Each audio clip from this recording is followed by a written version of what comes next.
All right, viewers, let's quickly cut across to the latest news break that is coming in. The Uddhav Sena meet with the Congress on seat sharing has just concluded.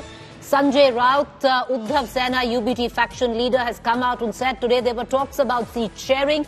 We are together in this struggle. We will fight the elections together. We will fight by winning as many seats as possible. Sources say the Maharashtra meeting deliberated on how to enroll smaller outfits to endure consolidation of votes. Uddhav Sena has staked claim to 23 Lok Sabha seats. Till now, it seems the outcome is inconclusive yet positive. Something that we could take on what went down where the Aadmi party and the Congress meet, which seemed to suggest that the outcome was inconclusive yet positive. Let's cut across immediately to colleague Maushmi, who's joining us live with the very latest. But before that, listen in to the reactions. मैं बहुत ही संक्षिप्त में इतना ही कहूंगा कि ये पूरे संघर्ष का जो दौर चल रहा है उसमें हम सब एक साथ हैं, एक साथ रहेंगे, एक साथ चुनाव लड़ेंगे और महाराष्ट्र एक ऐसा राज्य बनेगा जहां ज्यादा से ज्यादा सीटें इंडिया गठबंधन के हम चुनकर लेके आएंगे। हमारे में कोई मतभेद नहीं है सीट शेयरिंग में, सभी सीट पर 1 to 1 बात हो गई है और लगभग हमारी सबकी सहमति उस पर हो गई है। महाविकास आघाड़ी में सीट शेयरिंग में कोई प्रॉब्लम नहीं होगा, स्मूथली होगा। महाराष्ट्र में जो सीट शेयरिंग होगा वो मेरिट के आधार पे होगा और बीजेपी को वहाँ हम महाविकास आघाड़ी करके परास्त करना है और उसके लिए हमारा पूरा प्लान तैयार हो गया। Let's quickly cut across to my colleague Maushmi Singh, who's joining us live on what really went down behind the scenes. Maushmi, over to you.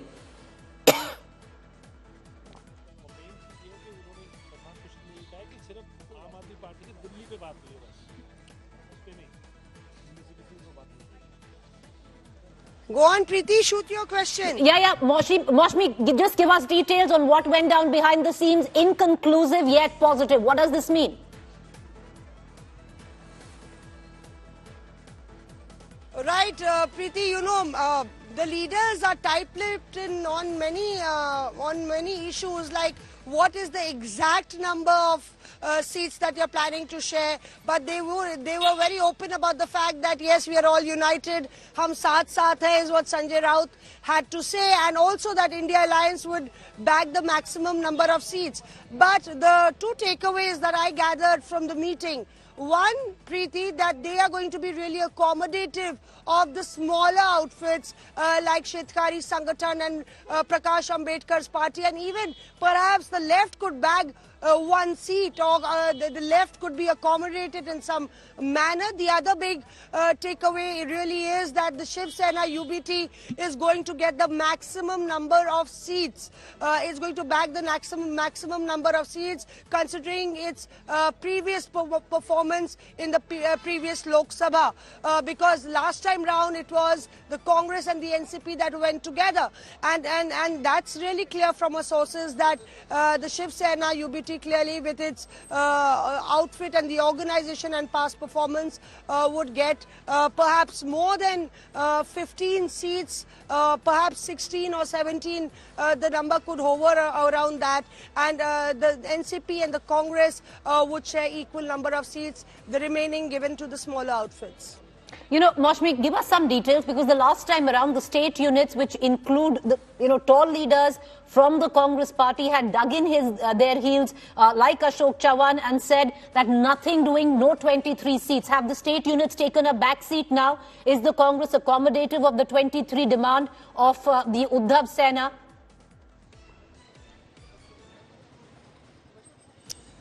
That's right. You know that the Uddhav Sena has pitched a whooping 23. Sanjay Raut, in fact, setting that tall claim for the Uddhav Sena earlier in the day. But the fact is that today's meeting, Preeti, could merely be considered a formality and optics, considering maybe the finer details, the larger details are being chalked out in these meetings, but the final outcome or perhaps the final thrashing will happen when the next meeting happens, where the bigwigs would be there, would be present. That is Uddhav Thackeray and Sharad Pawar meeting Kharge and Rahul Gandhi, and that could be around the 12th or the 13th.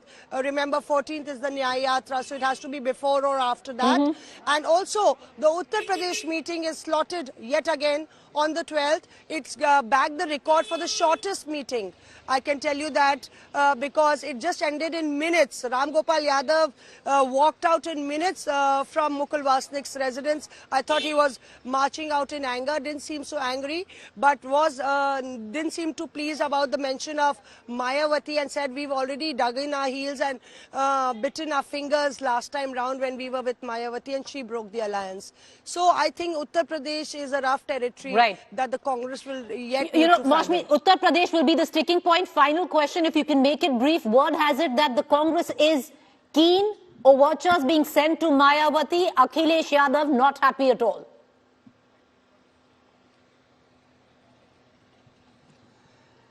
Right, so Akhilesh Yadav made it very, apparently very clear to the Congress that if there's a Mayawati, there's no Akhilesh and there's no Samajwadi Party. And remember, last time round when I spoke to Ram Gopal Yadav and said, Mayawati is giving you a warning and the India Alliance a warning, he said, Chodo Mayawati.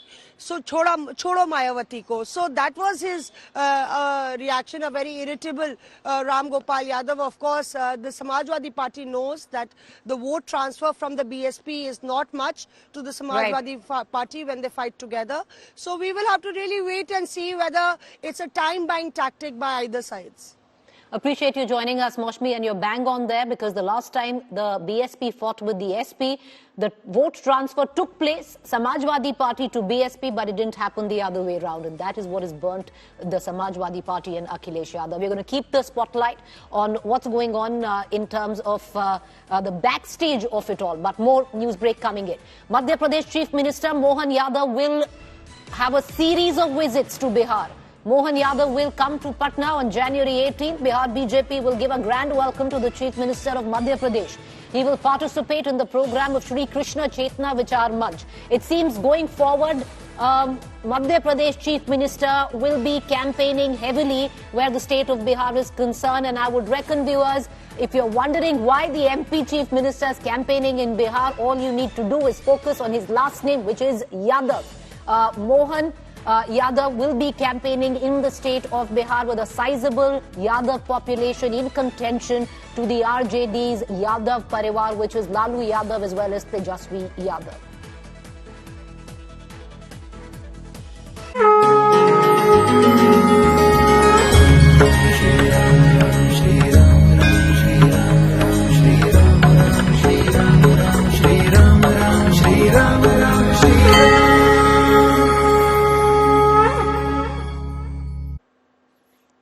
All right, loads of politics speaking. What you just heard was the goings-ons within the India Alliance. Let's shift the focus a bit now to the Ram Temple politics. Polls, politics and the Ram Temple. All three of them coming in together, viewers. The Ram Mandir has been right in the focus of many political as well as legal battles. 22nd of this month is when the inauguration ceremony of the Ram Mandir takes place, and it's not without politics. Have invitations gone out? Have they not gone out? Well, most chief ministers say we haven't been invited yet. Will certain ministers attend? Will certain opposition leaders attend? We don't quite know. But commentary is rife. The latest to join in on all of this, while certain opposition parties are keeping a safe distance, where it's a dilemma on what to say where the Ram Mandir is concerned for at least the India Alliance. Some of them are being very vocal. Mamta Banerjee from the TMC, one of them. Where today, when asked on the issue of Ram Mandir whether she will attend, she says, you know, that aside, but she will not allow the BJP to make a gimmick out of something which is pious and devotional. She also said that the BJP is trying to divide people, divide communities, and this is nothing but a spectacle show and not a show of faith or devotion. Here's more. কালকে আমায় জিজ্ঞেস করছিল রাম মন্দির নিয়ে আপনার কি বক্তব্য, যেন আর কোনো কাজ নেই, একটাই কাজ। আমি বললাম ধর্ম যার যার নিজের, উৎসব কিন্তু সবার। আমি সেই উৎসবে বিশ্বাস করি যে উৎসব সবাইকে নিয়ে চলে, সবাইকে নিয়ে কথা বলে, একতার কথা বলে। আপনারা করছেন, করুন না, কে আপত্তি করেছে? আপনারা কোর্টের আন্ডারে করছেন, ইলেকশনের আগে একটা গিমিক শো করবেন বলে, আমার কোনো আপত্তি নেই তো। কিন্তু তাই বলে অন্য সম্প্রদায়ের মানুষকে অবহেলা করা এটা কারো কাজ নয়। তৃণমূল কংগ্রেস যতদিন থাকবে, তৃণমূল কংগ্রেসের সরকার যতদিন থাকবে, আমি আপনাদের কাছে ওয়াদা করে যাচ্ছি, আমি আপনাদের কাছে শপথ করে যাচ্ছি, আমি আপনাদের ঈশ্বরের শপথ করে বলছি, আল্লাহর কসম খেয়ে বলছি, মনে রাখবেন, আমি কোনোদিনও হিন্দু মুসলমান শিখ খ্রিস্টান তপশিলি আদিবাসীদের ভাগাভাগি করতে দেব না। सभी लोगों को, राम भक्तों को अक्षत दे करके निमंत्रण देते हैं प्राण प्रतिष्ठा में, और दे रहे हैं पूरे घर घर घूम करके। प्राण प्रतिष्ठा एक महायज्ञ होता है, और ये जिनको बुरा लगता है बुरा लगे, जिनको गाली देना है गाली दें। हिंदू धर्म को गाली देना बड़ा आसान है, लेकिन कोई व्यक्ति मुस्लिम धर्म को गाली नहीं दे सकता। The Ram Temple, a dilemma where the opposition is concerned, some of them vocal. On the other hand, the BJP very clear in saying, at least where politics over the Ram Mandir is concerned, especially on this particular issue of what Mamata Banerjee says, the BJP says that this is politics of appeasement or something which is anti-Hindu. Let's take it to our panelists this evening. Sanju Verma, National Spokesperson, Bharatiya Janata Party; Sri Raj Nair, Spokesperson, VHP; Monojit Mondal, Political Analyst; Vivek Sela, Spokesperson, Samajwadi Party. Monojit Mondal, what exactly did Mamata Banerjee mean when she said that the BJP indulging in politics of divisiveness, where it's not sabka saath, and they are trying to put out what is a spectacle, gimmickry, not a show of devotion? What does this mean?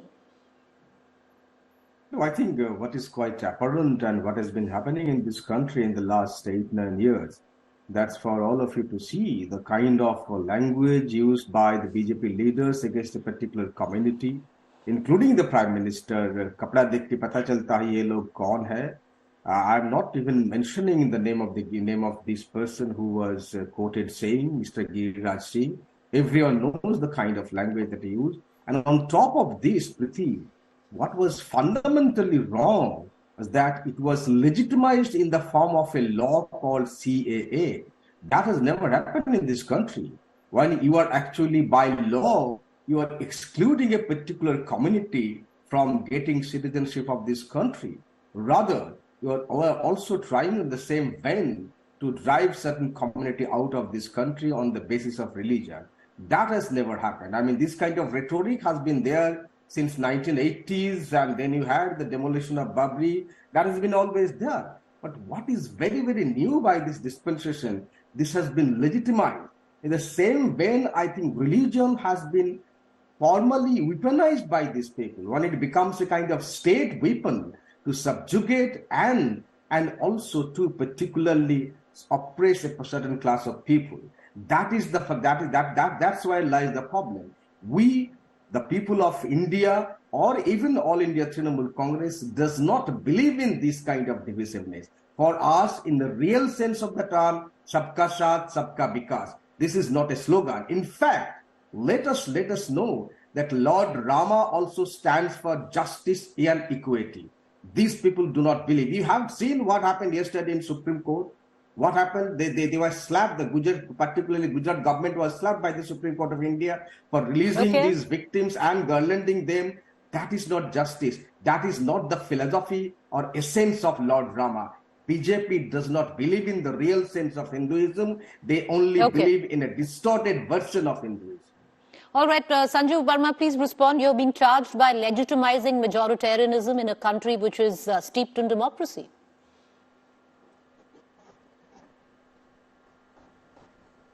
Sanju Verma, that question's for you. Can you hear me? Can Sanju Verma hear me? Ms. Verma, can you hear me?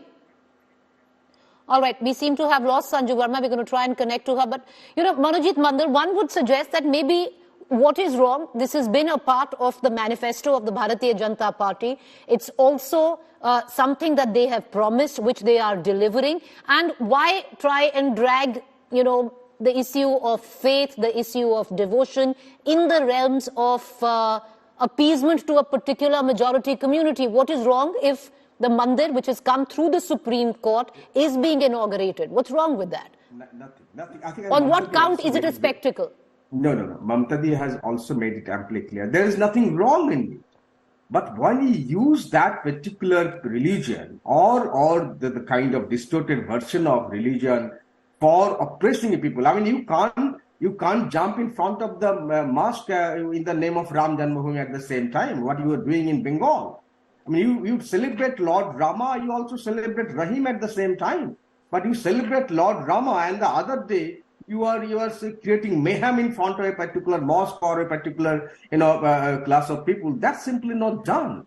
What Mamta Di was trying to I just want to ask Vivek Silas, who's there from the Samajwadi Party. Okay, Vivek Silas, do you concur with your ally of the India Alliance that the BJP is trying to put forth what is a spectacle, what is gimmickry and not devotion? Do you agree? Initial part of your question, but I got yours of what you were trying to ask me. Very good. Do you agree? Does the Samajwadi Party, Vivek Silas, agree with the TMC that this is gimmickry by the BJP? I think, ma'am, again, you are not very clearly audible. I just want to say that the Samajwadi, it's not just the Samajwadi Party, but it's also the saints like Nishlagan Saraswati ji, Swami Shri Bhakti Krishna ji, Swami Avika Teshwara ji, and Swami ji Satanand Maharaj ji. These are the top four, the leaders of the Hindu community in India. They have also said that the Bharatiya Janata Party is trying to polarize the event. And that is very, very well visible, And Bharatiya Janata Party is, I can just say the Bharatiya Janata Party is using Lord Ram Mandir as a political tool, nothing more than that. What we can see, as said by late Netaji Subhash Chandra Bose, that, religion with politics is poisonous for the country. That is what he said. All right. Sanju Verma today... Okay, I have Sanju Verma back. I think she can hear me now. Sanju Verma, today you're being charged by the TMC and the opposition for legitimizing majoritarianism in a country which is supposed to be steeped in secularism and democracy. Okay. Preeti, yes, there was a problem with my audio. I've come in slightly late into the debate. But from whatever I could gather, I have this to say. India is 80% Hindu population. And imagine, despite that, despite the fact that Muslims are not a minority. Muslims are actually the second largest majority, constituting 14.5% of the population.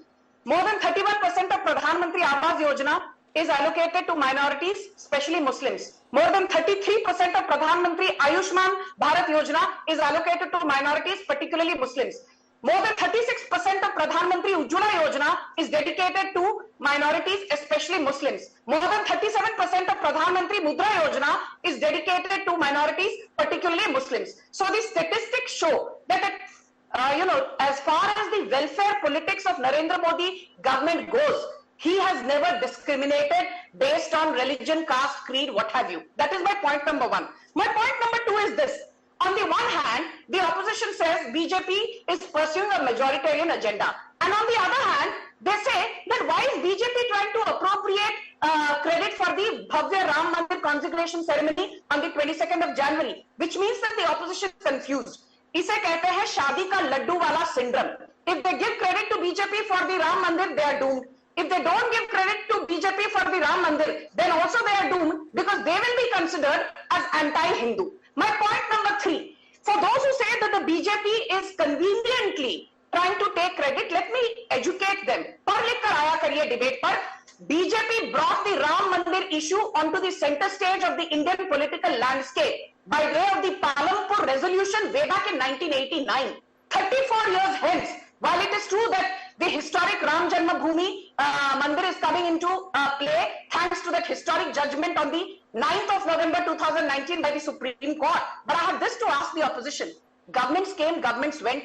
Manmohan Singh was the Prime Minister, Deve Gowda was the Prime Minister, Chandrasekhar was the Prime Minister, I.K. Gujral was the Prime Minister, Rajiv Gandhi was the Prime Minister, Pandit Nehru was the Prime Minister, Indira Gandhi was the Prime Minister. ये क्या coincidence है क्या? That only under the aegis of Prime Minister Narendra Modi, the Bhavya Ram Mandir is coming up. So this has clearly rattled the anti-Hindu, lobby. And the more important thing is this. You tell me one thing, Preeti. This is the same Prime Minister who visited the Grand Istiklal Mosque in Indonesia in 2018.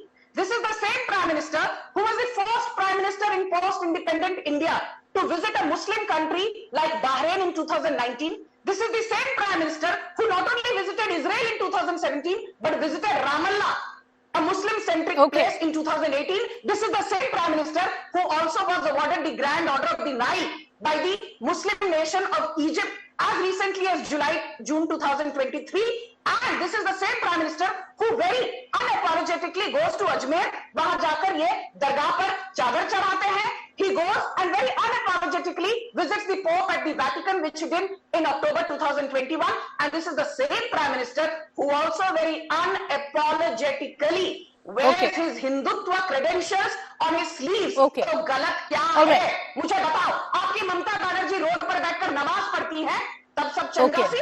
आपकी Mamata Banerjee says Jai Shri Ram is a war cry, तब सब चंगासी. आपकी Mamata Banerjee, banned Ram Navami and changed the name into Ram Navami in Bengal textbooks, तब सब चंगासी. Your Mamata Banerjee banned Hanuman Jayanti, तब सब चंगासी. Your Mamata Banerjee said Durga Puja celebrations will not happen if they clash with Muharram celebrations. Don't sit here and lecture the BJP. All right, but Sanjay Verma, Sanjay Verma, the Prime Minister does all of that and you're bang on, but when it comes down to ticket distribution, the BJP, you don't have a single Muslim face where your cabinet is concerned. The last 5 elections, not even a single Muslim candidate. So even if it, we can come down, we can break it down in that format. So away from all of that, and I'll come back to you. I just want to bring in Sriraj Nair, spokesperson VHP, into this conversation.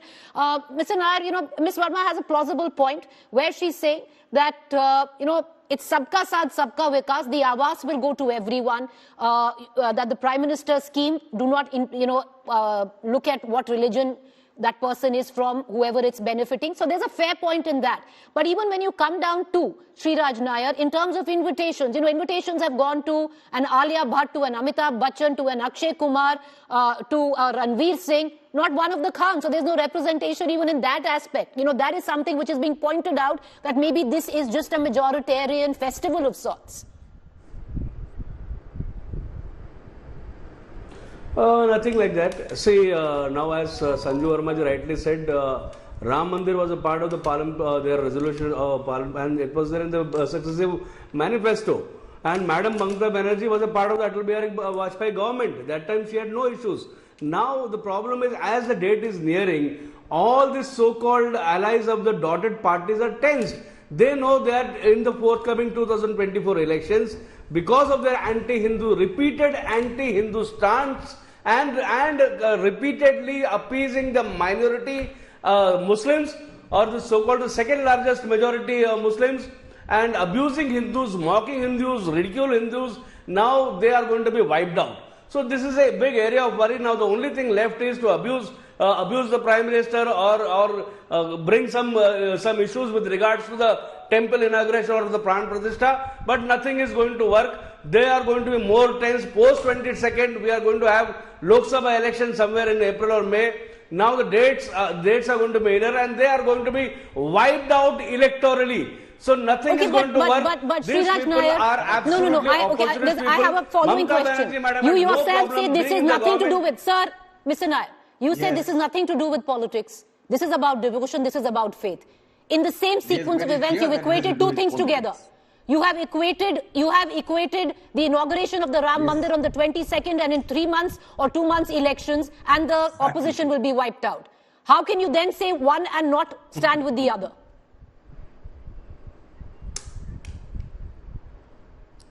Please come back.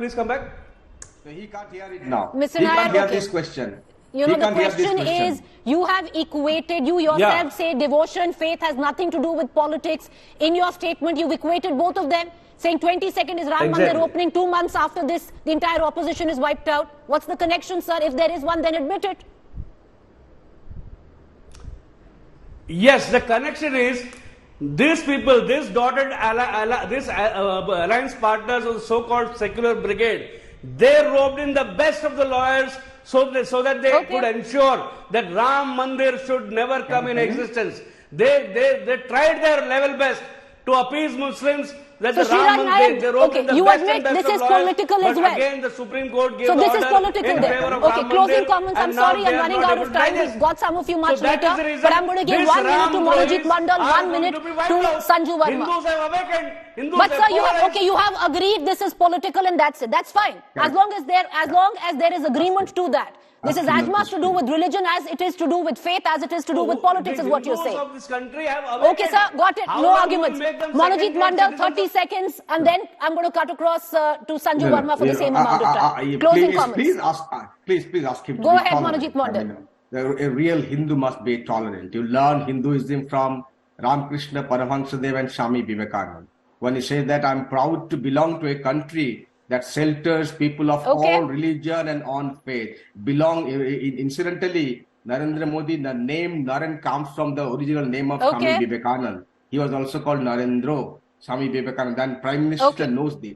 Follow Swami Vivekananda in the real sense of the term. All right, Not 30 seconds right now Giriraj to... Okay, one second. 30 seconds. Sanju Verma, please conclude. Thank you. Preeti, I just have this to say to the opposition. जब हमने कहा था राम मंदिर वहीं बनाएंगे, you said तारीख तो बताओ. अब हमने तारीख भी बता दी. The consecration ceremony is just a few days away. आपके पेट में उबाल आ रहा है, अच्छी बात है. But don't forget the historic 1995 judgment by the Supreme Court, where the Supreme Court also said that Hinduism is a way of life. So I am, as a practicing Hindu, saying I'm very proud of the Ram Mandir consecration ceremony, which will be presided over by none other than the leader of the largest democracy in the world, that is Prime Minister Narendra Modi. But no, this is a Supreme Court decision. No, Sanju Verma. This is a Supreme Court decision. Okay, all right. Mamata Banerjee has problems too bad. Okay, Mamata Banerjee has problems too bad. That is what the BJP is saying. With that, we're going to end the debate. I appreciate all our panelists for joining us. It's a debate which is going to continue in days to come and possibly even after that.